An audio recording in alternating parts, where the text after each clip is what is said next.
ఎందుకంటే అమ్మవారి మంగళసూత్రం గురించి వస్తుంది ఇప్పుడు ఈ ఘట్టంలో. అందుచేతనే ఈ ఘట్టాన్ని తేలికగా దాటకుండా పద్యాలు చెప్పే ప్రయత్నం చేస్తున్నాను. కంటే జగముల దుఃఖము వింటే జల జనిత విషపు వేడిమి.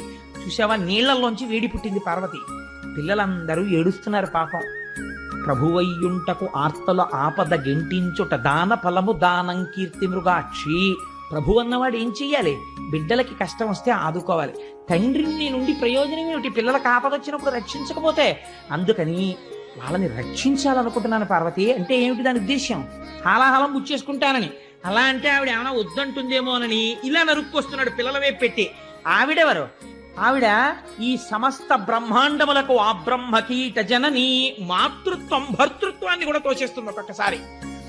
పిల్లాడు యొక్క ఆర్తితో కూడినటువంటి ఏడుపు విందనుకోండి అమ్మ, వెంటనే గబగబా వెళ్ళిపోతుంది. అందుకే ఒక నానుడు ఉంటుంది, పెళ్ళైన కొత్తల్లో ఉన్న ప్రేమ పిల్లలు పుట్టాక